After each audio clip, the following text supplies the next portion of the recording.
आजच्या या जनाक्रोश मोर्चास उपस्थित व्यासपीठावरील मान्यवर, माझ्या माता भगिनी, बांधवांनो आणि पत्रकार मित्रांनो, सर्वप्रथम मी संतोष अण्णा देशमुख आणि आमच्या सूर्यवंशी दादाला आदरांजली व्यक्त करते. गेले 1 महिना महाराष्ट्रामध्ये मोठ्या प्रमाणावर आपण आक्रोश अनुभवतो आहोत आणि त्याला कारणीभूत आहे माणुसकी किंवा संवेदनशीलता हे शब्द जणू डिक्शनरीतून हद्दपार झाले असतील अशा पद्धतीने संतोष अण्णांची केलेली हत्या. हा घटनाक्रम आपण सगळ्यांनी अनुभवलेला आहे, पाहिलेला आहे. खंत एकाच गोष्टीची वाटते की याच्या विरुद्ध न्याय मागण्यासाठी या कुटुंबाला आणि तुम्हाला आम्हाला रस्त्यावर उतरावं लागलंय. आणि मला वाटतं इथंच या बीड मधल्या पोलीस प्रशासनाचं अपयश सगळ्यांनी अनुभवलंय. अरे ज्या वयात वडिलांच्या कुशीत सुरक्षितपणे आयुष्य जगायचंय त्या वयातली ही चिमणी लेकरं आज त्यांचं शिक्षण बाजूला ठेवून न्याय मिळवण्यासाठी रस्त्यावर येत आहेत आणि त्याची आम्हाला लाज सुद्धा वाटत नाही.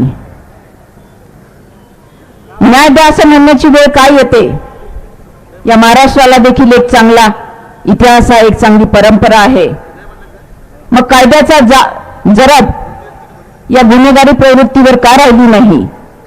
त्याला कारणीभूत कोण आहे याचा आम्ही कधी शोध घेणार आहोत का? ज्या अमानवी पद्धतीने एका तरुण लोकप्रतिनिधीची हत्या होते ते पाहता इथे मग सामान्य माणसाचा निभाव लागणार कसा हाही प्रश्न आमच्या मनात पडतो. आणि मला वाटतं म्हणूनच बीडच्या या भूमिपुत्राला, परभणीच्या या भूमिपुत्राला न्याय देण्यासाठी महाराष्ट्रामधल्या अनेक जिल्ह्यामध्ये ही जनता रस्त्यावर उतरते आहे. आणि मला शासनाला यावेळेस एकच गोष्ट सांगायची आहे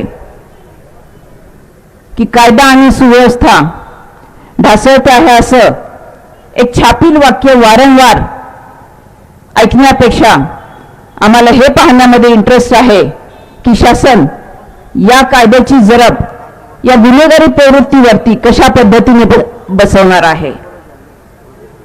कायद्याने घालून दिलेल्या मुदतीमध्ये तपास अधिकाधिक वेगाने करण्यात यावा आणि या सर्व गुन्हेगारांविरुद्ध कठोरात कठोर कारवाई करण्यात यावी ही सगळ्यांची गेल्या अनेक दिवसांपासूनची मागणी आहे. परंतु संवेदनशील मनाला एक प्रश्नही पडतो की हे सगळं जरी झालं तरी गेलेला माणूस परत मिळणार नाही. आणि म्हणून माझं आपणा सगळ्यांना एक नम्र आवाहन आहे की या कुटुंबाच्या प्रती भविष्य काळात देखील आपली संवेदनशीलता जपूया. शासनाला ज्या हिरिरीने आपण जाब विचारतो त्यापेक्षा काकणभर जास्त हिरिरीने या कुटुंबाप्रती आपली जबाबदारी आपण पार पाडूया. धन्यवाद.